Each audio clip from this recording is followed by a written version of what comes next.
हाँ जी, कैसे हैं आप सब लोग।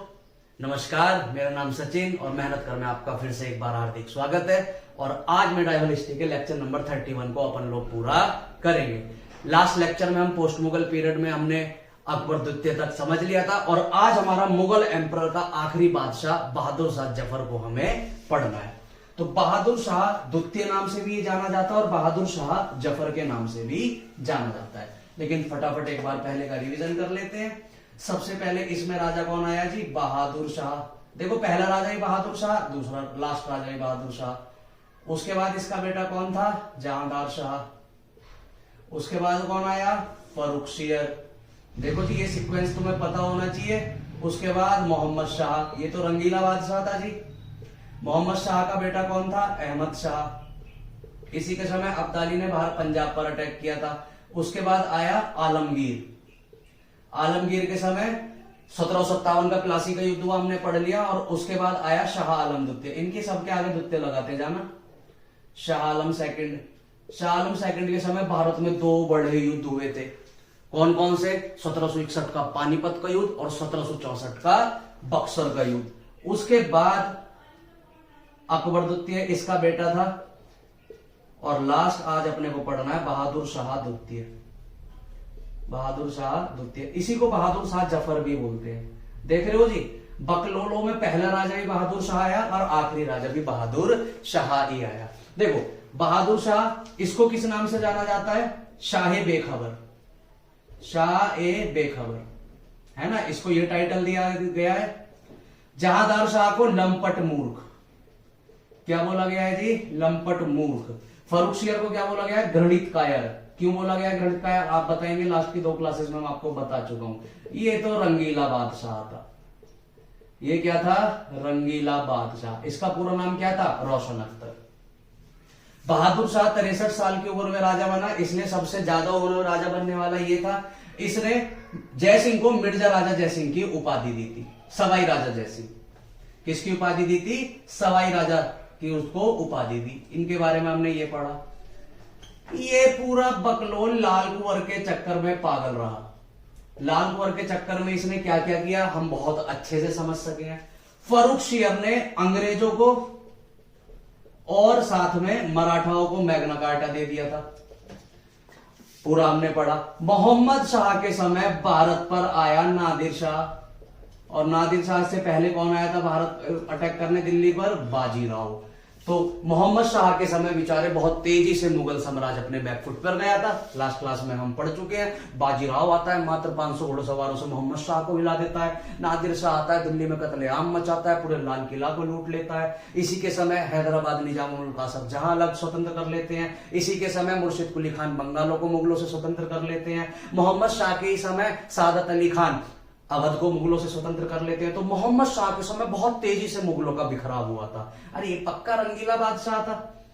बादशाह का काम रंगीलियत मनाना होता है, ऑर्केस्ट्रा चलाना होता है।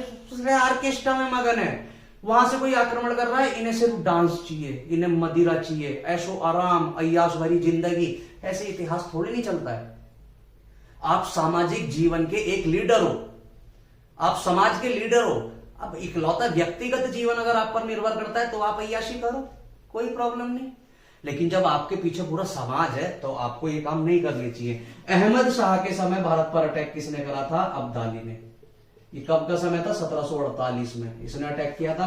और यहां पर मुगल इतने ज्यादा कमजोर हो चुके थे, इतने ज्यादा गरीब हो चुके थे अहमद शाह तक आते आते कि इनको अपने दरबारियों के, कवियों का, सेनापतियों का, अधिकारियों का, मनसबदारों का, सूबेदारों को जो मंथली सैलरी देनी होती थी उसको देने तक के पैसे नहीं बचे थे इनके पास। और एक समय मुगल पैसों से इतना धनी था कि मुगलों में शाहजहां ने लाल किला, जामा मस्जिद और ताजमहल तीनों एक साथ बना दिए थे। और अभी देखो उनकी कैसे दिन आ गए हैं। आलमगीर द्वितीय के समय भारत पर एक बहुत बड़ा युद्ध हुआ, 1757 का प्लासी का युद्ध। इस प्लासी के युद्ध से बंगालों को पूरी तरह नियंत्रित कर लिया था अंग्रेजों ने। इसके बाद शाह आलम के समय भारत में 2 बड़े युद्ध हुए। एक 1761 का पानीपत का युद्ध और 1764 का बक्सर का युद्ध। बक्सर के युद्ध से अंग्रेजों ने पूरी तरह मुगलों को साइड कर दिया। मराठा इससे पहले ही खत्म हो चुके थे, हमने इसको भी लास्ट के लेक्चर में पढ़ लिया है। और 1765 में अंग्रेजों ने शाह आलम से करी थी एक संधि, जिसको हमने क्या बोला था, इलाहाबाद की संधि। और इलाहाबाद की संधि के तहत पूर्वोत्तर भारत में जो बंगाल, उड़ीसा और बिहार वाला क्षेत्र है उसकी दीवानी ले ली थी अंग्रेजों ने, और शाह आलम को बना दिया था पेंशन भोगी, कि आप जाओ और आप चुपचाप जाके अलग रहो, आपको हर साल की पेंशन मिलती रहेगी। उसके बाद हमने अकबर द्वितीय भी पढ़ लिया था। अंग्रेजों के संरक्षण में पहला मुगल बादशाह बनने वाला बादशाह कौन था, अकबर द्वितीय। ये सिर्फ कहने के लिए थे, ये कठपुतली थी अंग्रेजों की। अंग्रेजों को मैंने लास्ट लेक्चर में भी आपको समझाया था ये कि अकबर द्वितीय को गद्दी पर बैठाना अंग्रेजों का एक पूरा प्लान था। अगर वो खुद जाके शाह आलम को मार काट के और अंग्रेज गद्दी पर बैठ जाते तो वो सिर्फ 6000 थे अंग्रेज उन दिनों, और वो जानते थे भारत में भारतीयों की संख्या भी करोड़ों में है। अगर मैं भारत की जनता से हम लोग पंगा लेंगे तो भारत की जनता चाटे मार मार के हमारा बुरा हाल कर देगी। इसलिए अंग्रेजों ने शुरुआती दौर में पावर को तो दिखाया, लेकिन दिमाग से ज्यादा खेले वो, ताकत से कम और दिमाग से ज्यादा खेले। वो जानते थे कि बहुत लंबे समय से भारत की आम जनता को मुगल बादशाह देने की आदत पड़ चुकी है, उनको अपना बादशाह चाहिए। अगर हम एकदम से जो 500-600 साल से मुगल बादशाह होते हुए आ रहे हैं, अगर एकदम से उन्हें हम मार काट के हटा देंगे तो जनता इस चीज को एडजस्ट नहीं कर पाएगी और हमारा विरोध कर देगी। इसलिए अंग्रेजों ने शाह आलम को हटा के अकबर द्वितीय को बैठाया। और अकबर द्वितीय को अंग्रेजों के संरक्षण में पहला मुगल बादशाह बनने वाला कौन था, अकबर द्वितीय। और जब इसकी पेंशन रोकी गई तो इसने राजा राम मोहन रॉय को इंग्लैंड में भेजा था। राजा राम मोहन रॉय, है ना। और इंग्लैंड में इनकी मेनिंजाइटिस से मृत्यु हो गई थी, मैंने बताया था। अब अकबर द्वितीय का बेटा था बहादुर शाह द्वितीय। आज हम इसके बारे में पढ़ना शुरू करते हैं। ये मुगलों का पतन था पूरा। ऐसे ऐसे अगर राजा आएंगे, अकबर अपनी किताब बाबर नामा में क्लियरली लिख के गया, एक मुगले बादशाह को, किसी भी एक अच्छे संपन्न बादशाह को भोग विलासा से दूर रहना चाहिए, अय्याशी भरे जीवन से दूर रहना चाहिए, एकांतवास जीवन से बचना चाहिए, 24 घंटे एक्टिविटीज में इन्वॉल्व रहना चाहिए, अपने दिमाग को उल्टी सीधी जगह नहीं लगाना चाहिए। देखना ही नहीं रंगीला बादशाह, छोड़ो इन्हें। अब हम पढ़ना शुरू करते हैं बहादुर शाह। देखो, सबसे पहले बात आती है कि इसका जफर नाम क्यों पड़ा, बहादुर शाह जफर। सबसे पहले इसको पढ़ते हैं। आज हमारा आखिरी मुगल बादशाह रह गया है, बहादुर शाह जफर बोलो चाहे इसको, या बहादुर शाह सेकंड क्यों बोला, क्योंकि पहले ऑलरेडी बहादुर शाह का एक नाम का राजा एक आ चुका है, वो मुअज्जम था। ठीक है, देखो ये पत्रिकाएं लिखा करता था, मैगजीन लिखा करता था, इसे लिखने का बड़ा शौक था। तो जिस नाम का ये पत्रिका लिखता था उस पत्रिका का नाम था जफर। तो जफर नाम की पत्रिकाएं लिखा करता था, आर्टिकल लिखा करता था, इसलिए इसका नाम पड़ गया बहादुर शाह जफर। ठीक है, इसलिए इसका नाम क्या पड़ गया, बहादुर शाह जफर। अब बहादुर शाह के जफर के समय तक अंग्रेज अब बहुत ही ज्यादा भारत पर क्रूर मचाने लगे थे। अंग्रेज जगह जगह आके भारत की जनता के साथ आवामी कर रहे हैं, उन्हें मार रहे हैं, उनके साथ दुष्व्यवहार कर रहे हैं, दुर्व्यवहार कर रहे हैं। भारत की जनता परेशान हो चुकी थी। जब भारत की जनता बहुत ज्यादा परेशान हो गई तो भारत में इन दिनों माहौल बन रहा था 1857 की क्रांति का। जिस समय भारत में 1857 की क्रांति हुई थी, उस समय भारत में जो मुगल बादशाह था वो कौन था, बहादुर शाह जफर।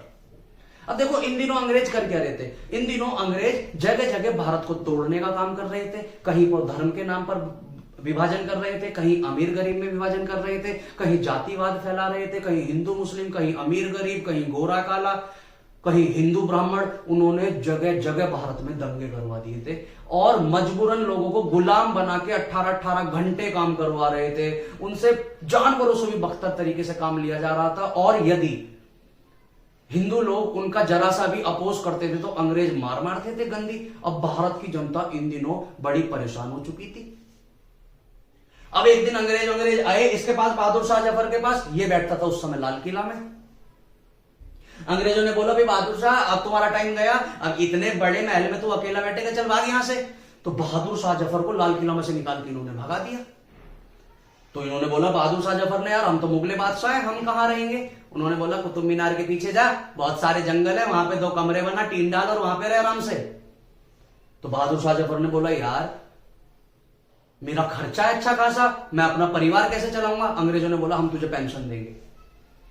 तो पेंशन भोगी बनके ये लाल किला छोड़ के इसे मजबूरन जाना पड़ा और एक कुतुब मीनार के पीछे 1-2 मंजिला सा छोटा सा घर बना के टीन डाल के उसके अंदर रहने लगा। इतने भारत में हो गई 1857 की क्रांति। क्या हो गई जी? 1857 की क्रांति।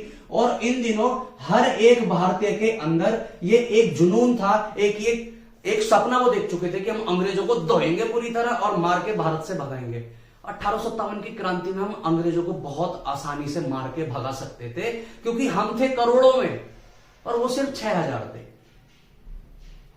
सिर्फ वो 6000 थे और हम करोड़ों में थे। 6000 अंग्रेज हम पे राज करके चले गए। आपको जान करके हैरानी होगी वो कैसे करके चले गए, क्योंकि वो जानते थे भारत में अमीर गरीब को मार रहा है, ब्राह्मण चमारों को मार रहे हैं, मुसलमान हिंदू आपस में लड़ रहे हैं, तो वो आपस में हमें लड़ाते रहे और हम लड़ते रहे और आज भी हम में ऐसी आदत हो गई है कि ब्राह्मण अपना कोई भी समाज, जो ब्राह्मण समाज है वो बिल्कुल भी कुम्हारों को समझने के लिए तैयार नहीं है। कुम्हार समाज है वो SC ST के लोगों को समझने के लिए तैयार नहीं है। यादव बोलते हैं तो कुम्हार है, कुम्हार बोलता है तो ब्राह्मण है, ब्राह्मण बोलता है तो यादव है। यही चीज में हम आज भी फंसे पड़े हैं। हिंदू धर्म के लोग मुस्लिम धर्म से नफरत कर रहे हैं, मुस्लिम धर्म के लोग हिंदू धर्म से नफरत कर रहे हैं। ये कौन सा धर्म आपको बताता है कि आप नफरत कीजिए एक दूसरे से?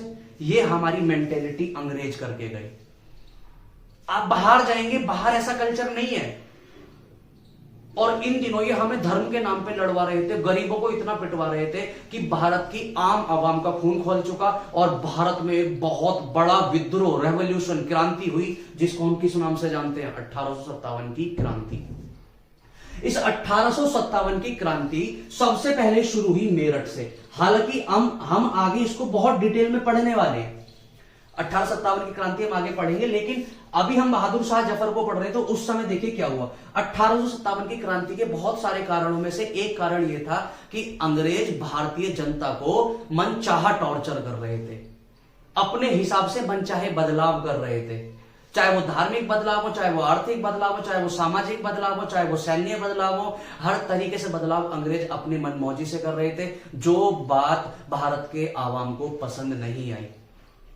और इस कारण सारे लोगों के अंदर एक आग उठी और सारे लोगों की आग ने इकट्ठी होकर भारत में क्रांति बनाई, जिस क्रांति को हम बोलते हैं 1857 की क्रांति। लेकिन समस्या यह थी, जयपुर से लोग आ गए, बिहार से लोग आ गए, उत्तर प्रदेश से लोग आ गए, अवध से, कानपुर से, झांसी से, हर जगह से लोग क्रांति करने आ तो गए, लेकिन इस क्रांति का एक लीडर कौन होगा?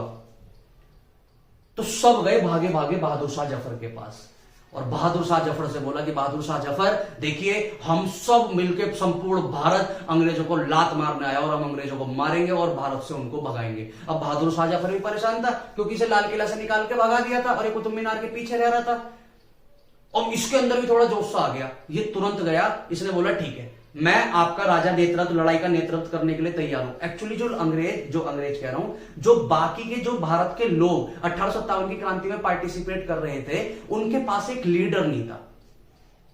मतलब अगर आप कोई भी पूछेगा कि आप किसके नेतृत्व में लड़ रहे हैं, आपका लीडर कौन है, तो उनके पास कोई नाम नहीं था कि हम किसके नेतृत्व में लड़ रहे हैं, क्योंकि इसको तो लाल किला से भगा, कुतुब मीनार को उधर भगा दिया था। अब सारी आवाम, दिल्ली की सारी जनता और मेरठ की सारी जनता जो 1857 की क्रांति की शुरुआत कर रहे थे, वो गए बहादुर शाह जफर के पास और उन्होंने बोला कि आप हमारा नेतृत्व करिए, आप हमारे राजा बनिए। हमारे पूरे भारत की जनता को पिछले 500-600 सालों से ये आदत है कि हमारा मुगल बादशाह होता है, आप मुगल परिवार के हैं, आप हमारा नेतृत्व करिए और हम अंग्रेजों को मारेंगे। बहादुर शाह जफर के अंदर ही अंदर लड्डू फूटने लगा कि वाह, दोबारा से क्रांति होगी, अंग्रेजों को मारेंगे, मुगल सल्तनत फिर से स्थापित होगी, मेरे पे फिर पैसा आएगा, मैं वहां तक राज करूंगा, मैं वहां तक राज करूंगा। ये भावनाओं में खो गया। इसने बोला अच्छा ठीक है, एक बार भाई मैं घर पे राय मशवरा कर लूं, अपनी मैं रानी से तो पूछा हूं कि ऐसा करना ठीक रहेगा या नहीं। तो बहादुर शाह जफर जाता है और इसकी एक वाइफ होती है, इसकी वाइफ रानी होती है जिसका नाम है जीनत महल। क्या नाम है जी? जीनत महल। जीनत महल के पास जाके बहादुर शाह जफर बोलता है कि देखिए, बाहर न जाने कौन आए हैं और बोल रहे हैं भारत में क्रांति करेंगे और अंग्रेजों को मारेंगे, आप उसका नेतृत्व करिए। यहां पर जीनत महल के अंदर भी नए नए विचार आने लगते हैं कि वाह, बहादुर शाह जफर दोबारा से मुगल बादशाह होगा, मैं उसकी रानी होंगी, मैं मस्त लाली लिपस्टिक लगा के घूमूंगी, मैं पूरे भारत की दोबारा से मल्लिकाए उज्ज जमानी बनूंगी। उसने बोला, बुढ़ाऊ तू फटाफट लीडर बन और सबसे जाके बोल कि सब जाके मारे अंग्रेजों को। और इसने नेतृत्व कर लिया बहादुर शाह जफर ने। अब सारी भारतीय जनता अंग्रेजों पर टूट पड़ी और अंग्रेजों पे टूटने के बाद दिल्ली में तो अंग्रेजों को इतना बुरा मारा, इतना बुरा मारा, मेरठ में इतना बुरा मारा कि अंग्रेज छोड़ के भाग गए। लेकिन एक समय बाद अंग्रेज 1857 की क्रांति पे हम पे डोमिनेंट होने लगे और हम हारने लगे। उसका मेन कारण यह था कि अंग्रेजों पे एडवांस सारे हथियार थे और हम गोला बारूद से लड़ रहे थे। एक समय बाद हमारा गोला बारूद खत्म हो गया। दूसरा सबसे बड़ा कारण 1857 की क्रांति में हमारे हारने का यह था कि जितने भी लोग, झांसी की रानी, इधर वीर कुंवर, उधर तांतिया टोपे, इधर से मुगल, उधर से अवध की क्या कहते हैं इसकी बीवी, क्या नाम था उसका, वाजिद अली की बीवी हजरत बेगम महल, ये जितने भी लोग 1857 की क्रांति में पार्टिसिपेट कर रहे थे, उनका 1857 की क्रांति में पार्टिसिपेट करने का कारण यह था कि उनके व्यक्तिगत फायदे थे। वो देश के राष्ट्र के लिए नहीं लड़ रहे थे, वो अपने व्यक्तिगत फायदों के लिए लड़ रहे थे। जैसे रानी लक्ष्मीबाई के अपनी संतान नहीं थी, उनकी गोद ली संतान थी। और उस समय लॉर्ड डलहौजी ने कानून पास कर दिया था कि आने वाले समय में अब से अगर कोई राजा बनेगा तो उस वंश का ही होना चाहिए, अगर वो गोद लिया होगा तो हम उसे राजा नहीं बनने देंगे। रानी लक्ष्मीबाई इसलिए लड़ी। उधर वीर कुंवर इसलिए लड़े क्योंकि उनसे उनकी जमीन छीन ली। इधर हजरत बेगम महल इसलिए लड़ रही थी क्योंकि उसके घर वाले वाजिद अली को अंग्रेजों ने पकड़ के जेल में डाल दिया था। इधर बहादुर शाह जफर इसलिए लड़ रहा था क्योंकि इसको लाल किला से भगा के कुतुब मीनार भेज दिया था, इसकी सारी पोजीशन खराब कर दी थी। देश के लिए कोई नहीं लड़ रहा था, सब अपने हकों के लिए लड़ रहे थे। अगर 1857 की क्रांति में ही हम देश के लिए लड़ जाते तो हमें और 100 साल का इंतजार नहीं करना पड़ता। हम 1857 में ही आजाद हो चुके थे, क्योंकि मेरठ और दिल्ली हमने बर्बाद कर दी थी। लेकिन क्योंकि मैंने बताया ये कुछ कारण थे, हम आगे इनको डिटेल में पढ़ेंगे, तो 1857 की क्रांति में हम हारने लगे। जब हम हारने लगे तो देखो ये कितनी होशियार थी, आप इसको देखो, जीनत महल को कितनी होशियार थी। जब इसको लगा कि हम 1857 की क्रांति में हारने जा रहे हैं, और 1857 की क्रांति का राजा कौन है, मेन लीडर कौन है, बहादुर शाह जफर। अंग्रेज हारने के बाद आवाम को नहीं पकड़ेंगे, नेता को पकड़ेंगे कि तुम्हारा नेता कौन है जी, बहादुर शाह जफर, और पकड़ के इसको मारेंगे। ये चुपचाप जीनत महल अंग्रेजों के पास जाती है और जाने के बाद जो भी हमारी प्लानिंग थी अंग्रेजों को मारने की सारी प्लानिंग जाके अंग्रेजों को बता देती है। ये जीनत महल, भगवान ना जाने इनको कहां से दिमाग दिया है महिलाओं को कि इन्होंने ऐसे ऐसे कांड कराए हैं। इसने अंग्रेजों को जाके सारी बात इसलिए बताई सो दैट अंग्रेजों को लगेगा अच्छा जीनत महल ने तो मेरे को सारी चीजें बता दी, और उसके घर वालों को छोड़ देते हैं, बाकी आवाम को मार देते हैं। इसको लगा कि ऐसा करने से अंग्रेज मेरे राजा को कुछ नहीं बोलेंगे, बाकी सल्तनत मरती है तो मरने दो। और इसने सारे सीक्रेट्स हमारे जाके अंग्रेजों को बता दिए कि अच्छा जितने भी हिंदुस्तान में जितने भी लोग हैं उनकी आपको मारने की ये प्लानिंग है, इस दिन करेंगे, यहां से हथियार लाएंगे, यहां से गोला बारूद, वहां से इतनी पब्लिक आ रही है, वहां से इतनी पब्लिक। अंग्रेजों को सारे प्लान पता चल गए। आप कितनी ताकतवर क्यों ना हो, लेकिन आपकी प्लानिंग अगर सामने वाले को पता चल गई तो आप युद्ध हारना तय है। और 1857 की क्रांति में यही हुआ। जीनत महल ने क्योंकि हमारी सारी खुफिया जानकारी अंग्रेजों को जाके बता दी, 1857 के विद्रोह को अंग्रेजों ने बड़ी आसानी से बाद में शांत कर दिया। जब अंग्रेजों ने विद्रोह शांत करा तो उसके बाद पकड़ा किसको, बहादुर शाह जफर को। अब बहादुर शाह जफर को जब पता चला कि हम 1857 की क्रांति में हार रहे हैं तो जाके छुप गए। ये जाके छुप गए क्योंकि इनको पता था कि अंग्रेज मुझे पकड़ेंगे तो मारेंगे बहुत। 1857 का विद्रोह जैसे ही शांत हुआ, सबसे पहले अंग्रेजों ने पूछा, हाँ भाई तुम्हारा नेतृत्व कौन कर रहा था। पता चला बहादुर शाह जफर मुगले बादशाह इस 1857 की क्रांति का नेतृत्व कर रहा था। अंग्रेजों ने बोला यार उसको तो हमने पेंशन भोगी बना रखा है, उसको तो हम हर साल पेंशन दे रहे हैं, उसके साथ तो हमने कुछ गलत भी नहीं करा, वो कौन होता है हमारे खिलाफ बगावत करने वाला। अंग्रेजों ने बोला ढूंढो इसे कहां छुपा बैठा है। सारे लाल किला का चप्पा चप्पा ढूंढा गया, कुतुब मीनार के पीछे चप्पा चप्पा ढूंढा गया, कहीं भी नहीं मिला बहादुर शाह जफर। क्योंकि बहादुर शाह जफर को पता था उसने अंग्रेजों के साथ गद्दारी कर दी है। अब ये अपनी जान बचाए घूम रहा था, इसे पता था कि अगर पकड़ा गया तो इसका कपार तोड़ेंगे। पटक पटक के मारेंगे, स्मैक देंगे ट्रिपल एच की तरह इसे। सारे में ढूंढा, सब में ढूंढते गए, एंड में जब हुमायूं टॉम ढूंढने गए यहां दिल्ली में निजामुद्दीन के पास, तो पूरा बहादुर शाह अपने पूरे परिवार के साथ हुमायूं टॉम में छिपा पड़ा था। इसको निकाला, इधर आ, इसको लिया, इसके 2 बेटे थे उसको लिया, बाकी इसके परिवारों को लिया। और अंग्रेजों ने बोला देख, अब मुगल बादशाह का तू आखिरी बादशाह है, आज के बाद तेरे मरने के बाद हम मुगल पे अब किसी बादशाह को नहीं बिठाएंगे, बहुत होगी तुम्हारी बादशाहत। और जिस विद्रोह का हमें डर था कि जनता हमारा विरोध करेगी, उस विद्रोह को हमने शांत कर दिया, अब हमें भारतीय जनता का भी डर नहीं है। 85 साल का हो चुका था उस समय बहादुर शाह जफर। इसी के सामने अंग्रेजों ने इसके दोनों बेटों को गोलियों से भून डाला, हुमायूं टॉम भी। क्यों? क्योंकि जब इसका वंशज ही नहीं रहेगा, इसके यहाँ बेटे ही नहीं रहेंगे, तो आने वाले समय में इसके मरने के बाद गद्दी पर कौन बैठेगा? कोई भी नहीं।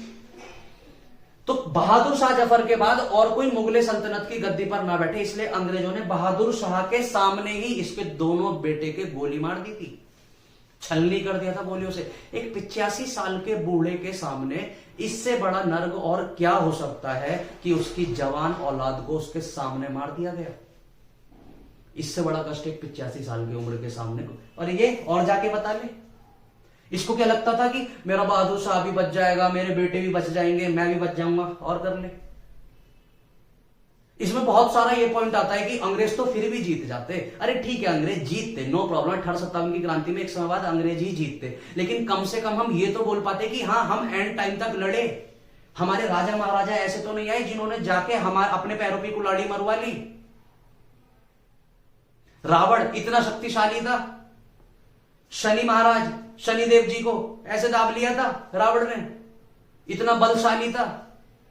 उधर यमराज, उसको लेना है तो यमराज को इस बगल से दाब लिया, शनि महाराज और यमराज जी को ऐसे दाब लिया था। लेकिन वही रावण जब सीता जी का हरण करने गया था, तो वो बाज होता है ना, वो जटायु, वो जानता था मैं रावण से कैसे भी नहीं लड़ सकता, लेकिन उसने अपना कर्तव्य निभाया था। वो मरना मर गया था, लेकिन जब तक वो जिंदा रहा वो रावण से लड़ा था। तो हम पढ़ते हैं ना आज भी जटायु को कि ये जानते हुए कि वो मरेगा वो फिर भी लड़ा।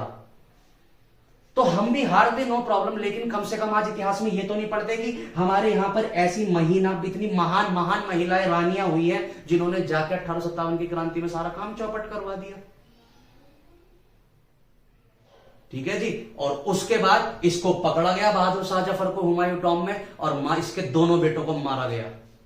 और मारने के बाद इसके जबरन इससे बोला गया कि जो जो हम बोल रहे हैं वो बोल, वरना जितने भी तेरे आसपास का परिवार बचा है, तेरे बेटों को छोड़ के सबको उड़ा देंगे।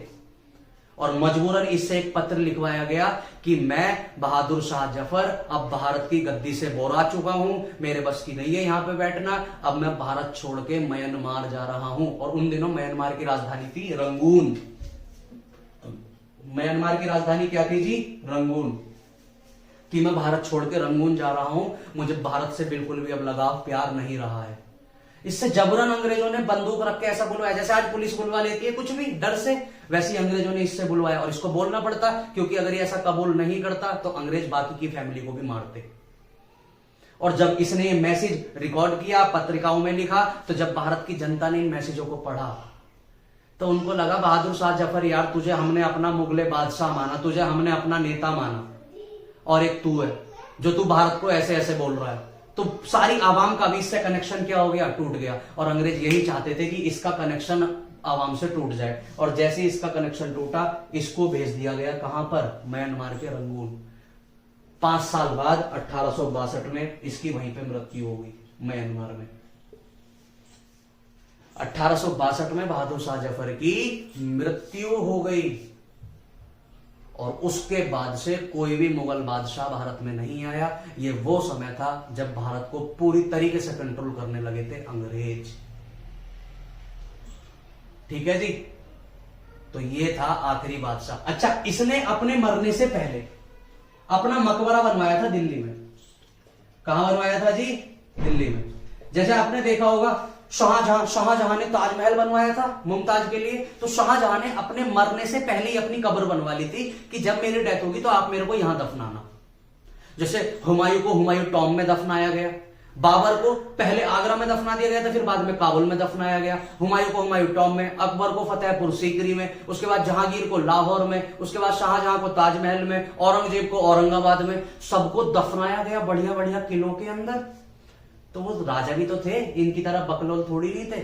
तो बहादुर शाह जफर ने भी अपने मरने से पहले ही अपना एक मकबरा बनवा लिया था दिल्ली में, लेकिन फाइनली ये बेचारा मरा कहां? रंगून में। तो इसको वहीं पे दफना दिया गया, रंगून में इसको क्या कर दिया गया? दफना दिया गया। तो इसका बेचारे का, इसने अपने मरने से पहले जो अपना मकबरा बनवाया था ना दिल्ली में, वो आज भी खाली है। दिल्ली में बहादुर शाह द्वारा बनाया गया मकबरा आज भी खाली है। यहां से कई बार क्वेश्चन आ जाता है कि मुगले बादशाह का कौन सा ऐसा राजा था जिसका मकबरा आज भी रिक्त है? बहादुर शाह जफर। क्यों रिक्त है? क्योंकि इसने बनवाया तो दिल्ली में था। ये चाहता था कि जब मैं मरूं तो उसके बाद मुझे कहां दफनाया जाए? दिल्ली में। लेकिन क्योंकि इसकी मृत्यु कहां पर हुई? रंगून में, तो रंगून में इसको दफना दिया गया। आज भी अगर कोई इनकी फैमिली से जुड़ा कोई बंदा होता होगा तो बेचारा म्यांमार जाके देखता होगा, और हमारे लक्कड़ दादा परदादा उससे बहुत पीछे, 50 दादा पीछे हमारे दादा थे भाई। म्यांमार में जाके वहां पे सिर पटक के रोता होगा।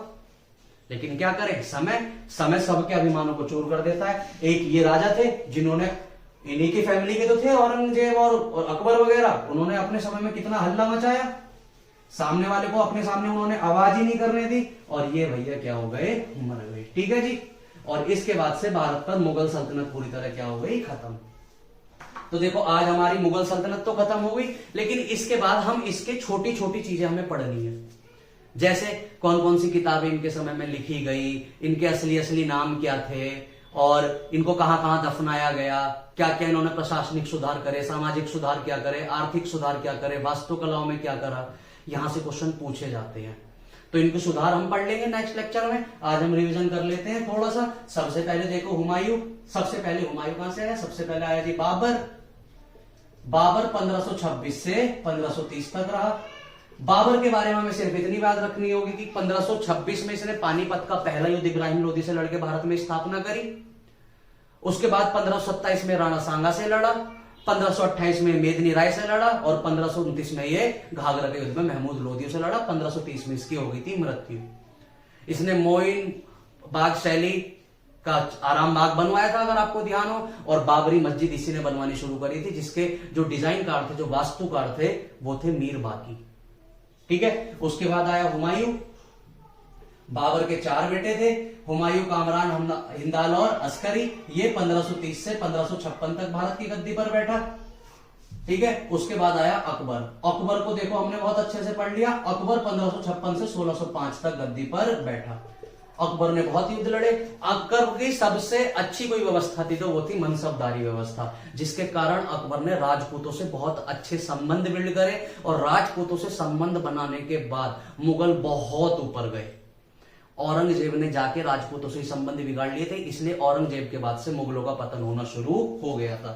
उसके बाद आया जहांगीर। इसका तो पूछो मत। जहांगीर के बारे में देखो, जब हम पढ़ रहे थे तो जहांगीर को पढ़ते वक्त हमने अनारकली के बारे में भी समझा, जगत गोसाई के बारे में भी समझा, मानबाई के बारे में भी समझा, नूरे महल के बारे में भी समझा, सबके बारे में पढ़ लिया है। पूरा 1 नंबर का अय्याश था ये।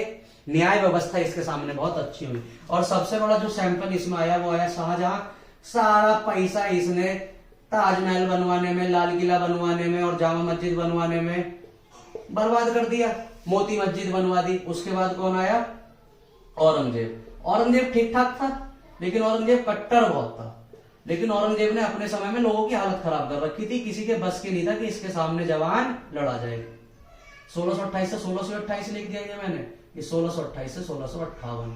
दोनों काम एक साथ नहीं होते ना, मैं बोल भी रहा हूं लिख भी रहा हूं, तो ऐसे काम कभी भी नहीं होते। 1707 तक इसने हल्ला मचाए रखा, इसने किसी को जीने नहीं दिया। इसके बाद इसका बेटा कौन आया? बहादुर शाह।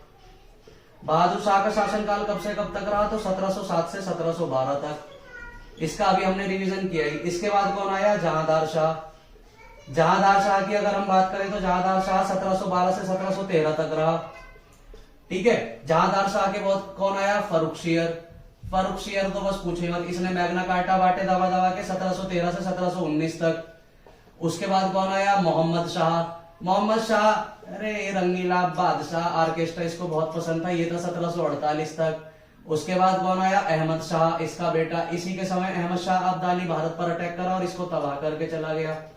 ये कुल 6 साल तक गद्दी पर बैठा। इसके बाद कौन आया? आलमगीर, आलमगीर द्वितीय। आलमगीर द्वितीय 1754 से लेके 1759 तक गद्दी पर बैठा।